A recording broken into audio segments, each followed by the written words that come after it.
अभी हम आलोचना करेंगे अवधूत गीता के बारे में। आप पूछ सकते हैं क्यों? तो आदमी क्यों जो कुछ भी करता है किस लिए करता है? अगर आप पूछते जाए आदमी को, ऊपर ऊपर आंसर मिलेगा। पैसे के लिए, पोजीशन के लिए, प्रेस्टीज के लिए, नेम के लिए, फेम के लिए, कंफर्ट के लिए, प्लेजर के लिए। लेकिन आप पूछते ही जाएंगे तो एक ही उत्तर मिलेगा, आनंद के लिए। क्यों? क्योंकि हम सब दुखी है, शारीरिक रूप से, मानसिक रूप से, बाहर के परिवेश को लेकर सदा दुखी हैं हम। इसलिए दुखी आदमी का जो कुछ भी कृत्य होता है आनंद के लिए ही होता है, और आनंदित आदमी का जो कुछ भी कृत्य होता है वो केवल आनंद बांटने के लिए ही होता है। अवधूत गीता आनंद के बारे में, सत्य के ज्ञान बारे में और बुद्ध के बारे में दिया गया शुद्धतम वक्तव्य है। स्वयं दत्तात्रेय जी ने इससे लिखे हैं और बोले हैं। इसलिए इसका बहुत महत्व है। बहुत सारे गीता है, आप जैसे जानते हैं सब भगवद गीता के बारे में सुने होंगे। श्री कृष्ण अर्जुन जी को दिए थे वो। उसके बाद है राम गीता है, वशिष्ठ जी ने दिए थे भगवान श्री राम को, जिसे जुगा वशिष्ठ भी बोलते हैं। उसके बाद है उद्धव गीता, श्री कृष्ण उद्धव जी को दिए थे। भिक्षु गीता है, जम गीता है, तो तमाम तरह की गीता है। अष्टावक्र गीता है, राजा जनक को दिया उपदेश अष्टावक्र मुनि के द्वारा। और यह है अवधूत गीता। अवधूत गीता सबसे अलग है और बहुत सुंदर भी है। ये अंतिम स्तर को जो आदमी ने पहुंचा है उसने दिया है। संन्यास का 6 अवस्था होता है। संन्यास उपनिषद और नारद परिव्राजक उपनिषद में बोला गया है। पहला अवस्था है कुटीचक, दूसरा अवस्था है बहुदक, तीसरा अवस्था है हंस, चौथा अवस्था है परमहंस, पांचवा अवस्था है तुरीयातीत, छठवां अवस्था है अवधूत। अवधूत है छठवां अवस्था है जो अंतिम है। और अवधूत दत्तात्रेय जी ने वही अवधूत की तरह जिए, तो वो बॉडी माइंड कॉन्शियसनेस के ऊपर है, अंतिम स्थिति में। और उस अवधूत का एक गीत है, इसे समझना बहुत कठिन है। और अवधूत की तरह जीना बहुत बहुत बहुत कठिन है आज के ज़माने में। लेकिन वो परम सत्य को बोल रहे हैं, वो बहुत काम की बात बोल रहे हैं। इसलिए हमें तो संसार में क्या मिलता है? प्लेजर ही मिलता है, मोमेंटरी प्लेजर। इसमें हम खुश नहीं होते हैं। क्यों? कि ये हमें सेटिस्फाई नहीं करता है। इसलिए हम उससे बड़ा प्लेजर और सुख चाहते हैं, और वही एक्ट बार बार रिपीटेशन करते हैं। और जो साहसी लोग होते हैं, जिसमें थोड़ा भी प्रतीक्षा करने का, थोड़ा भी पेशेंस है, वो दूसरी लेवल का प्रयत्न करता है। यह है वो प्रयत्न। अवधूत गीता। गीता का मतलब गीत, song, the song of a Avadhuta. उसने क्या बोला है उसके बारे में? What I do, what I eat, what I sacrifice, what I give, all this is not mine. In the list I am pure, unborn, undecaying. Avadhuta Gita सबका एगेंस्ट में जाएगा। जो कथाकथित धर्म है, यह है अवधूत जी। इनका चित्र कॉम्बिनेशन देख सकते हैं। यू कांट बी हर्ड और स्मेल्ड और tasted, you can't be seen और sensed by touch, truly you are the ultimate reality, why then should you be troubled so? तुम खामोखा क्यों परेशान होते हो बाहर के सिचुएशन को लेके या मन क्या विचार को लेके। तुम शांत, मौन और ध्यानस्थ हो जाओ। ये अंग्रेजी ट्रांसलेशन है। Truly, all this universe is only myself. It is neither divided nor undivided. How can I even assert that it exists? I can only view it with wonder and awe.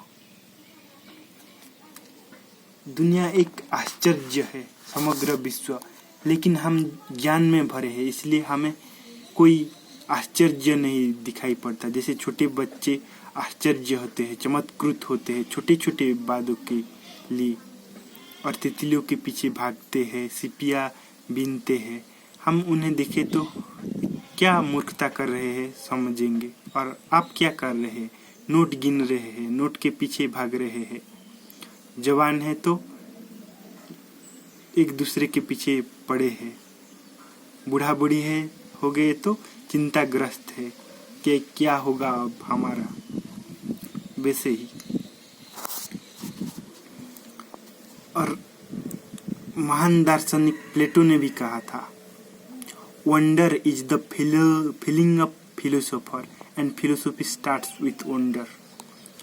जो विस्मय है वो आदमी का एक महान गुण है। जिसके जीवन में विस्मय नहीं है, आश्चर्य नहीं है, वो मरा मरा जैसे जीता है। The self is not something to be known by the mind. The self is the very one who knows. How then could you think to know the self? ये बढ़िया profound statement है। The self is not something to be known by the mind. जो चेतना है उसे मन के द्वारा नहीं जाना जा सकता है। क्यों? The self is the very one who knows. क्योंकि जो ज्ञाता है, जो जानता है, वो ही चेतना है।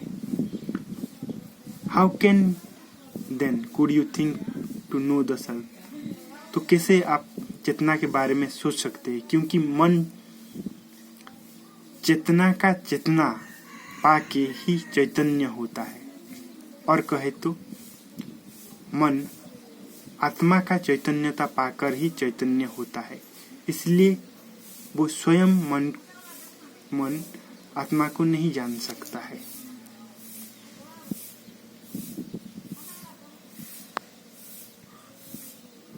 Truly, all this universe is only myself.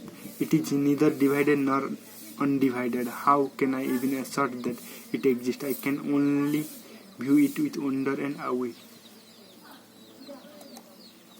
तो हम चलते हैं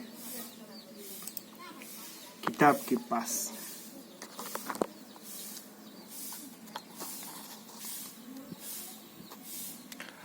अथ प्रथमोऽध्यायः। Thus opens first chapter. तो फर्स्ट चैप्टर में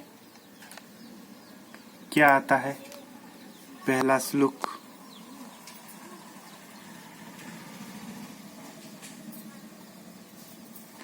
इस साइड में अंग्रेजी में लिखा है, ट्रांसलिटरेशन करके आप देख सकते हैं। ईश्वराणानुग्रहादेव पुंसा मद्वैत वासना महद भयात् परित्राणादि प्राणामुपजायते। उसका मतलब है, by the gracious boon of the Ishwar does none dwell well in the abode of the wise, furnishing refuge from grave fear. तो जब ईश्वर का कृपा होता है, ईश्वर का मतलब है समग्र अस्तित्व, समग्र प्रकृति। जब जिस पर कृपा होता है, विशेष कृपा होता है, तो वो जो प्रकृति को जान लेता है, उसे उसका रहस्य के पार भी कोई तत्व है, उसे जानने का इच्छा होता है, तो उसे अद्वैत तत्व बोलते हैं। और वो अद्वैत तत्व का जिज्ञासा जीवन का महान जिज्ञासा बोला जाता है। जैसे हमारा जितने भी इतिहास में साधु संत महापुरुष है, ज़्यादातर लोग अद्वैतवाद को ही आश्रय दिए है। जैसे फेमस में स्वामी विवेकानंद है, वो अद्वैत का को सब फिलोसॉफी का टॉप में रखते हैं। वेदांत को सब जितने रिलीजन है उसका सार गर्भ में रखे थे और अद्वैत का उसका मुकुट बनाए थे, क्राउन बनाए थे। और जितने भी मॉडर्न एज में भी जो हुए, चिन्मयानंद जी हो या शिवानंद जी हो या बहुत सारे हुए हैं, स्वामी राम तीर्थ है, स्वामी राम है, दयानंद सरस्वती है, सब ने अद्वैतवाद का बहुत प्रशंसा की है। और ये जीवन का सार है, सबको अपने में दिखना और सब में अपने आप को दिखना, ये अद्वैत है। अद्वैत परम ज्ञान है।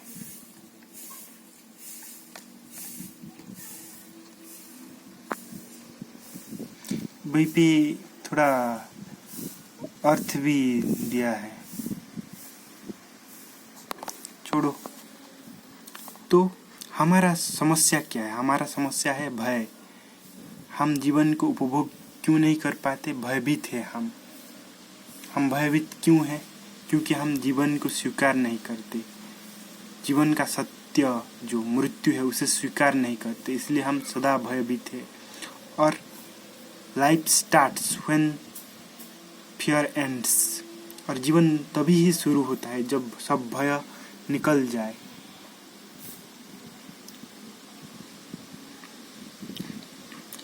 दूसरा श्लोक, जेनेदम पूरितम सर्वमात्मा नैवात आत्मनात्मनि निराकरम कथम वंदे ह्यभिन्नम शिवमव्ययम, के ट्रांसलिटरेशन का भी है, आप देख सकते हैं।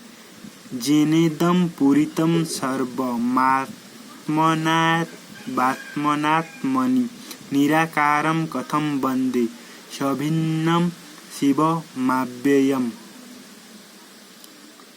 How shall the unfettered propitiate self? All that appears in this realm of forms is alone the Atman, individual self, selfless, immutable, auspicious one. इस श्लोक में दत्तात्रेय जी बोले हैं कि मैं कैसे डिफरेंशिएट करूं, अलग करूं अपने आप को और समग्र विश्व को, क्योंकि समग्र विश्व एक ही है। मेरा जो अहंकार है वो मुझे अपने आप को सारा विश्व से अलग करता है, और वो अहंकार मेरा ही निर्माण है। वो अहंकार अपना ही स्वयं का ही कल्पना है। लेकिन सत्य में क्या है? सारे अस्तित्व एक है, सब चेतना का स्रोत एक है और वो शुभ है। इसमें अर्थ सब दिया गया है, आप पढ़ सकते हैं।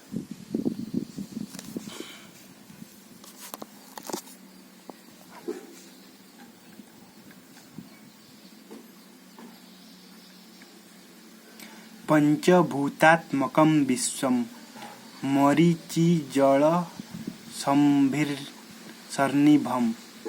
कश्यप्याहो नमस्कुर्या महमेको निरंजनः।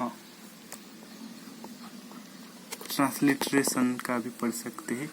पंचभूतात्मकं विश्वं मरीचिजल सन्निभं कश्यप्याहो नमस्कुर्याम महामेको निरंजनः। This apparent realm of five pure lights is shimmering water in a mirage.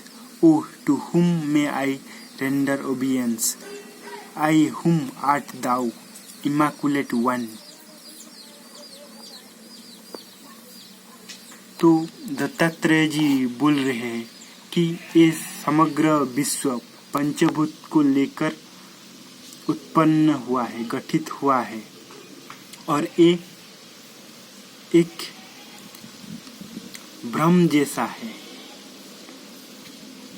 जैसे हिरण को मरुभूमि में जल दिखाई पड़ता है, ऐसे है ये भ्रम। ये एक दूसरे आयाम में वो बोले हैं। इसका लोग कहते हैं माया है संसार, कोई माया वाया नहीं है। संसार सत्य है लेकिन अनित्य है, शरीर भी सत्य है लेकिन अनित्य है, और चेतना नित्य है और सत्य भी है। तो वो बोल रहे हैं तो मैं अकेला ही हूँ जो सत्य है, इसलिए मैं अपने आप को नमस्कार करता हूँ, और किसे मैं नमस्कार करूँ।